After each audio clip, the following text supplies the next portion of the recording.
Dans les yeux. Santé. J'aime trop rire. Bienvenue dans ce nouvel épisode de Papoton. Aujourd'hui, on se retrouve avec Fantine. Comment ça va, Fantine? Ça va et toi, Florian? Ça va très bien. Aujourd'hui, avec Fantine, on va parler de le fait d'idolâtrer en fait des pop stars et des célébrités, etc. Et genre les dangers tant pour les fans que pour les célébrités en elles-mêmes. Et du coup, j'ai différents points qu'on va aborder. Regarde-moi la note. Ah ouais. Ah, et ça rigole pas, ça rigole pas. Est-ce qu'on commencerait pas par Stan Twitter? Le cas de Stan Twitter. Seigneur. Pour ceux qui connaissent pas ce que c'est Stan Twitter, en gros c'est un groupe, ouais. une communauté comme ça je dirais. Ouais, un type de compte. Oui, un type de compte qui sont genre pro star, genre pro Charlie XCX, pro Tate McRae, enfin toutes les pop stars etc. de maintenant, en fait, ouais. et qui vont genre les défendre mais de bout en blanc, genre comme si c'était leur mère. Corps et âme. Enfin, il y a toujours cette compétition entre les différentes pop stars. Regarde telle personne, elle a fait plus de numbers dans les charts, etc.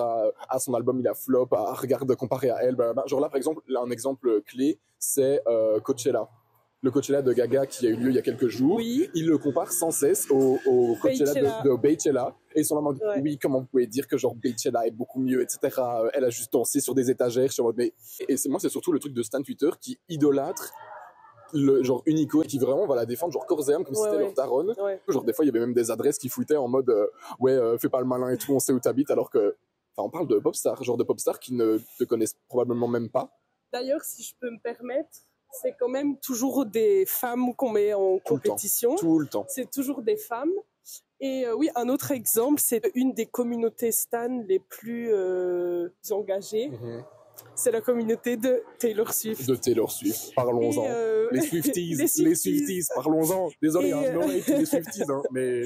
Et d'ailleurs, quand c'était les élections françaises, là, en juin, tout le monde faisait des blagues en mode, les gars, il faut mettre les communautés de Swifties de notre côté. Et il y avait des trucs genre Swifties for la France insoumise, Swifties for le nouveau Front populaire. Et ça fonctionnait. Ben oui, parce que d'office, genre, t'as une communauté derrière tout ça. Donc en vrai, genre, t'as des points négatifs en mode tout le temps, genre, comparer, etc.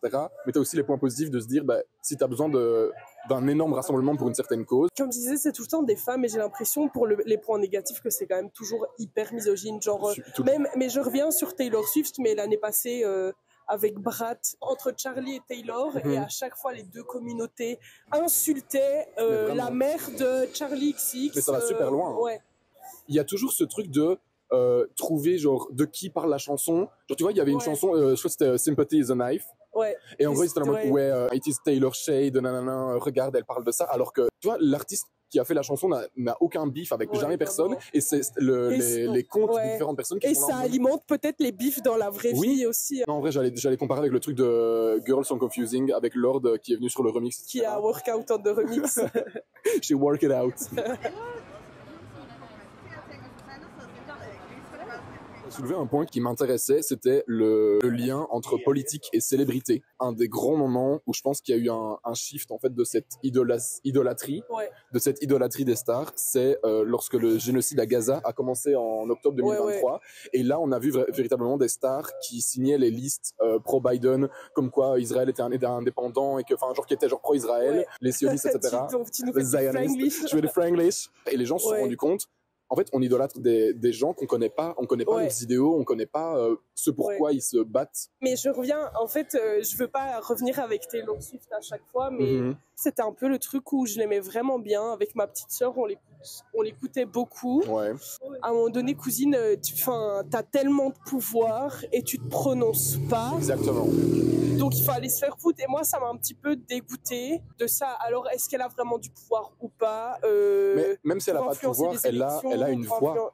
Elle a une voix et elle l'utilise pas pour les bonnes choses, enfin pour les choses politiques. Et ça, c'est un truc que j'ai noté aussi, c'est ces stars en fait qui ne veulent plus forcément être des célébrités. Et je pense notamment à Chappell Roan, qui elle, dans ses interviews, se justifie comme quoi c'est pas un messie, c'est pas un porteur de bonnes paroles, etc. Et que elle doit pas se justifier pour les choix qu'elle fait. Et genre elle doit pas prendre position. Moi, je suis pas d'accord avec elle parce que je me dis genre t'as une plateforme, t'as l'occasion de faire entendre ta voix. Et elle se positionne en tant que victime en mode on m'impose une pression que j'ai pas demandé. Girl, à un moment, t'as demandé à être famous, tu t'es donné pour être famous, etc. Tu ne viens pas faire l'étonner parce qu'après, il y a des répercussions, tu vois. Il y a des pour et des contre à être célèbre. Et Oui, malgré le fait que la pauvre fille, elle est dépressive, bipolaire, enfin peut-être que je dis des choses fausses, donc allez fact-checker. Ouais. Mais elle a de l'anxiété sociale, je sais pas quoi, mais d'un autre côté, alors pourquoi tu te donnes autant de mal pour devenir... Est-ce que tu fais tout pour être sur le devant de la scène? Et après, une fois que tu y es, tu te dis « Ah non, j'ai plus envie, ne m'imposez pas. » Non. Les effets négatifs, entre guillemets, de la célébrité sont connus depuis des années. Donc viens pas faire genre que c'est quelque chose de nouveau, tu vois. Oui, c'est pas quelque chose qu'on a découvert hier. On a découvert avec Britney Spears dans les années 2000 et c'est un truc aussi dans lequel je vais aborder plus tard. Mais et moi, en fait, j'ai l'impression juste que même les artistes qui étaient engagés à la base, quand ils étaient un peu niche, moins connus que ce qu'ils sont à l'heure actuelle, une fois qu'ils ont de l'argent, bah, ils sont aveuglés et c'est un petit peu le capitalisme fait le même effet à tout le monde. Mais par exemple, Vald, le rappeur français, a sorti son nouvel album là il y a quelques semaines, alors que vraiment il y a 5-10 ans il disait vraiment des trucs genre fuck le RN, fuck la droite et tout, machin. Et maintenant genre là carrément dans une de ses chansons, il dit un truc du style bah ouais, avant j'étais pauvre donc j'étais de gauche, mais maintenant je suis riche donc je suis devenu de droite. Enfin je peux vérifier les paroles, mais il dit un truc comme ça et en plus il filme son clip au quartier généraux du PCF, donc du Parti communiste français à Paris. Et lui, il le dit cash, mais il y en a plein d'autres qui font semblant que... L'argent aveugle l'opinion politique. Ouais. Et même par rapport au vote, je serais pas étonnée de savoir qu'il y a beaucoup de célébrités états-uniennes qui ont en fait voté pour Trump. Les Kardashians, je pense qu'il n'y a pas. Quand tu vois qu'elle pose avec sa nouvelle Tesla, le lien se fait rapidement. Te dire, Le problème aussi, c'est que je pense qu'il y a beaucoup de célébrités connues qui ne gèrent pas leurs réseaux sociaux. C'est la team qui les gère en mode non, il faut surtout pas que tu dises parce que sinon tu vas perdre une partie de ton audience. Je parlais de Vald, mais par rapport au rap français, vraiment le nombre de rappeurs qui sont de gauche ou qui se revendiquent de gauche, parce que le rap à la base c'est un truc c'est un truc de droite à gauche, on va dire. Bah en fait maintenant il y a beaucoup plus de mecs, désolé c'est un cliché, mais de petits mecs en école de commerce qui viennent de la richesse de papa et maman qui écoutent du rap, et donc tu vois, je trouve que les rappeurs ne prennent plus autant position qu'avant. Parce que l'audience influence aussi l'artiste. Exactement. Là, je vais shifter un peu plus du côté genre des fans, entre guillemets. Idolâtrer une personne au point de connaître tout sur sa vie privée. Enfin, on a vu qu'il y a eu des dérives, genre dans les années 2000 surtout. Il y avait moins ce truc de séparation de la vie privée et de la vie professionnelle. Que ces dernières années, par exemple, je prends les méga superstars, genre Beyoncé, Gaga, Taylor Swift, etc. Tu connais pas forcément leur vie privée. Alors que, par exemple, dans les années 2000, quand c'était Britney Spears, Amy Winehouse, Fiona Apple, c'était beaucoup ce truc de... où est la limite en fait entre la vie privée et la vie professionnelle. Il y a une différence entre apprécier le talent qu'a un artiste, une chanteuse, et au point de l'idolâtrer comme un dieu et de tout connaître sur sa vie privée, tu vois. Et ça, c'est le problème avec Stan Tudor, par exemple, qui ne sait pas frontière. Connaît pas les limites. C'est ça. Mais c'est un peu, c'est quoi la limite entre l'appréciation et l'obsession? Voilà, c'est ça. Et pour revenir sur ce que tu disais par rapport à comment les fans se comportaient dans les années 2000 et tout, je fais mon point juridique, mais c'est parce que depuis, il y a plein de lois qui ont été adoptées contre les tabloïds. Genre, je prends l'exemple de Britney Spears, où il la suivait chez elle et tout, au point où, la meuf est devenue cinglée. Mais un des seuls endroits où la culture des tabloïds est protégée, c'est en Angleterre. Tu le vois avec la famille royale anglaise, genre Meghan Markle aussi, elle s'en est pris plein la gueule, alors que ça fait 2-3 ans et que, par exemple, Amy Winehouse, on pourrait débattre de se dire, est-ce que c'est la célébrité qui l'a tuée? Parce que techniquement, elle est morte d'une overdose, je crois. Mais est-ce que toute cette pression médiatique autour d'elle, est-ce que ça l'a pas, poussée? Enfin, je sais pas. Est-ce que la célébrité tue? L'exemple avec Marilyn Monroe, je m'étais renseigné et c'était une dinguerie. Genre, je sais pas si tu sais, toute sa vie, elle a été giga sexualisée, cette femme-là. Et même après sa mort, apparemment, il y a eu des photographes qui ont été photographier son cadavre nu, qui ont payé la morgue pour aller photographier son cadavre. Il y a des gens qui ont payé pour avoir des rapports sexuels avec son cadavre, et de se dire que même quand t'es mort, en fait, on te lâche pas. On te lâche pas. Je pense au Club des 27, tu vois, genre Amy Winehouse, tout ça, Kurt Cobain, machin. Est-ce que, en fait, les artistes commencent leur carrière en étant torturés, et que ce sont des bons artistes parce qu'ils sont un peu torturés à la base, ou bien est-ce qu'ils deviennent vraiment comme ça avec la célébrité? Je dirais il y a deux types. Enfin, je sais pas trop, honnêtement. Voilà, c'est un point que je soulève. Ouais, c'est intéressant. J'ai pas de réponse. On le saura jamais. Voilà. À vous la réponse. Si vous avez une réponse, n'hésitez pas. Faites-nous la part. Faites-nous la part. Je suis dyslexique en ce moment, je n'arrive plus à parler. C'est une dinguerie. Quand tu lances un podcast, c'est dommage. Là, c'est dommage. Hein. C'est une autre question que je me pose, c'est est-ce qu'une fois qu'on est dans la spirale, est-ce que c'est possible de s'en sortir ? Genre de sortir de ce truc de célébrité malsaine, etc. Et justement, je me suis renseigné et il y a le cas de Fiona Apple, qui elle a été très célèbre dans les années 2000, ouais, 2010. Vraiment. Quand tu regardes un peu ses anciennes interviews, genre elle a toujours eu de la répartie, elle était toujours là en mode ça vous regarde pas, genre c'est ma vie privée, tu vois. Ouais. Et ces dernières années, ces dernières même décennies, je crois, elle est hyper discrète. Et je trouve qu'elle a vraiment réussi à avoir la balance entre la célébrité. Enfin, la célébrité dans le sens, ses sons sont connus, ses albums sont répandus, etc. Et ce truc de... Non, madame, elle va se faire écraser par le bus. Ah non. C'est Bruxelles, hein. Enfin bref, et donc du coup, elle a vraiment trouvé ce juste milieu entre la célébrité et le fait de garder une vie tranquille. Ouais. Et un exemple qui m'a frappé aussi, c'est qu'il y a quelques années, je crois, elle est réapparue genre sur un plateau TV, je sais pas quoi, après plusieurs années d'absence, et elle avait des fort aminci, etc. Et direct à la première apparition, bam, les médias étaient là en mode, elle a maigri, c'est sûrement à cause de la drogue. Et ça prouve en fait son point de se dire, tu peux pas mener une vie tranquille si t'es pas connu. Oui, c'est ça. Mais par contre, tu prends le cas de Frank Ocean, qui n'a pas sorti d'album depuis 12 ans, et qui a fait son comeback là il y a 2 ans, justement à Coachella. Ouais. Et que clairement ce mec aussi, il était pas bien, il est dépressif. Sa chanson White Ferrari par exemple, ça parle de la coke. Et qui était aussi vraiment idolâtré par beaucoup de gens. Enfin, moi, je suis très fan. Et là, tu vois, il y a 2 ans, il a fait un comeback inespéré et inattendu. Et il s'est pris plein de critiques au point où il n'a même pas fait le 2e week-end. Oui, c'est ça. Il a juste fait le premier week-end de Coachella. Et donc, il s'est pris encore plus d'insultes. Et ça, c'est vraiment un mec qui, j'ai l'impression, la célébrité va le suivre toute sa vie parce que... Et ça va jamais le lâcher, en fait. Genre, je sais pas si c'est parce que moi, je suis beaucoup de trucs à propos de lui que je vois ça. Mais quand même, je vois souvent, des photos de lui à vélo à New York ou à Amsterdam parce qu'il habite là-bas. Tu vois, le mec a disparu pendant 10 ans et pourtant les gens sont toujours aussi fous. Il y a quelques semaines, et sur une de ses vidéos, il y a un snippet de Frank Ocean. Oui, j'avais vu. Et là, il y a quelques jours, des gens ont trouvé apparemment un compte privé de Frank Ocean, et tout le monde dit que ça va être que c'est pour annoncer son retour et tout ça. Mais comment le compte avait à la base 10 abonnés, comment est-ce que les gens ont trouvé ce compte? C'est une dinguerie. C'est le FBI. Ce week-end, j'ai regardé, le compte avait 200 000 abonnés. Et je me dis, mais vraiment, les gens sont fous. Et le mec a disparu, mais on lui lâche pas la grappe. Il y en a qui arrivent à en sortir, mais c'est vraiment une minorité, de sortir de cette spirale. Et au final, comme tu dis, Fiona Apple, dès que tu retournes un peu... sur le devant de la scène, tu te fais... happé par les médias, par les critiques, etc. Parce que je cherche d'autres exemples de stars qui sont sortis un peu de cette spirale, mais... Enfin, de cette spirale de manière vivante. Hein. Ouais, mais ça... Le club... C'est horrible. Wow. Non, mais en fait, j'ai l'impression, oui, il y en a qui sont sortis de cette spirale, mais juste parce qu'ils perçaient plus, tu vois, pas de façon volontaire. Ouais. Mais je reviens sur un truc, après je vais transitionner à un autre truc.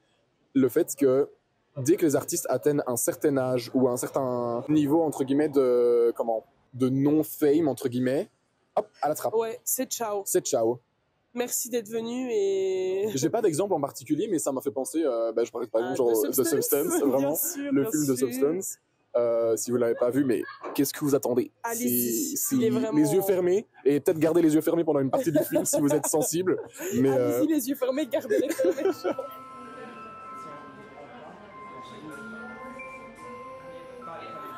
Et du coup, ça me permet de transitionner sur les Wattpad et les fanfictions. Parlons-en. Mais je peux pas juger les gens qui... Non, good for you si tu fais ça. Hein. Bon. Voilà. Est-ce que ça se fait encore même des fanfictions maintenant? Oui, je peux te le dire.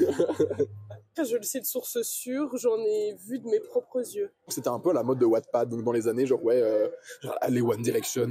Moi, j'en lisais. Voilà. Wow. Pour ça, sur ce sujet-là, moi, je ne sais pas si... Mais je veux pas être dans le jugement, mais un petit peu quand même. Oui. Je ne sais pas si ça me terrifie le plus, les gens qui lisent ça, ou les gens qui écrivent. Honnêtement, pour moi, c'est écrire.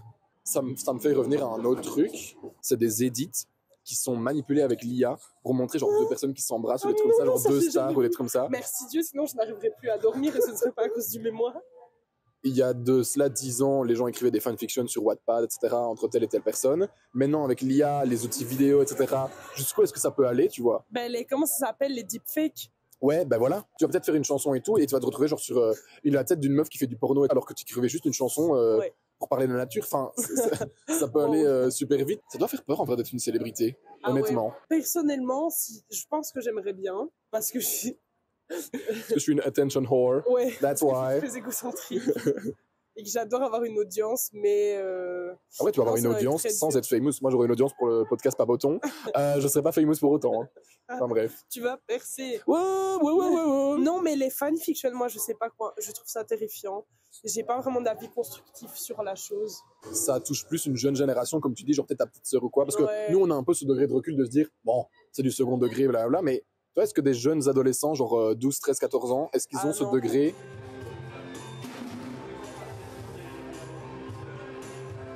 Je voulais me demander, est-ce que ce truc de fan-food, de fanfiction, d'aller suivre jusqu'à l'hôtel et tout, est-ce que c'est un truc propre à notre génération, entre guillemets, ou est-ce que ça existait déjà dans les années genre 70, 80, 90 avec Michael Jackson, Tina Turner, Whitney Houston et tout? Parce qu'on blâme beaucoup de choses sur notre génération, mais est-ce que ça, on peut le blâmer sur notre génération? Je pense que oui, parce qu'il n'y avait pas de réseaux sociaux avant. Ouais. Oui, il y avait la presse People. Ouais, mais la presse People, c'était vraiment fin des années 90, début des années 2000, hein, je pense.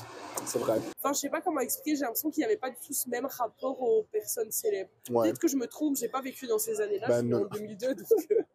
Ah bon? Je sais pas. Ah, je savais pas. Ah, tu m'apprends quelque chose, là. Le concert de Michael Jackson, où tu sais, il est là, il a ses lunettes, je mettrai l'extrait, il a ses lunettes comme ça et tout, genre il les retire doucement et t'as des gens qui s'évanouissent, t'as des gens... Et du coup, j'ai vu des vidéos du concert et les gens s'évanouissent. Et les gens s'évanouissent. Mon cœur, ça y va, hein. Mais pitié, mais c'est super drôle, genre ce truc d'idolâtrer des stars au point de mettre sa vie en danger, limite. Est-ce que c'est un truc genre et qui surtout, on peut en parler aussi. Parlons-en. De papoton, en fait, j'ai envie de dire. Papoton. D'aller faire la file des heures à l'avance, au point de faire des camps, enfin de camper. Ça, non. En fait, je trouve qu'il faut avoir un juste milieu. Mais il y a une différence entre faire la file quelques heures à l'avance et venir un jour, 2 jours à l'avance avec sa tante Quechua. Tu mets où ta tante après? Et j'en ai quand même vu beaucoup de trucs genre dans la communauté K-pop, surtout quand les stars de K-pop venaient en Europe puisqu'elles venaient jamais. Là, ça y allait et c'est pas une nuit, genre c'est des 4-5 jours, genre. Est-ce que tu as un petit mot de la fin? En fait, je trouve que c'est vraiment un sujet hyper intéressant. J'aimerais bien vraiment me renseigner plus sur le sujet. Mais rien que le fait d'être engagé dans tout ce qui est pop culture, etc.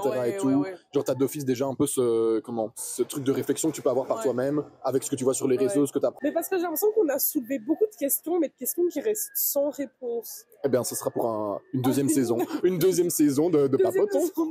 Mais justement, en vrai, je me dis, c'est sympa parce que l'audience va pouvoir peut-être se poser ces questions et trouver des réponses à notre place. Répondez dans les commentaires. Mettez dans les commentaires si vous avez des réponses aux questions. N'hésitez pas. Le but de Papoton, c'est de soulever un peu des questions, de papoter, etc. Et peut-être qu'il y a des questions dont on en reparlera, genre juste ou deux ou quoi. Et je sais pas, genre je me dis, bah juste, on est là, on papote. C'est que du kiff. C'est que du kiff. Et on papote et c'est tout, quoi. Merci d'être venu. Ça m'a fait très plaisir. C'est pas comme si on allait rester là en terrasse après.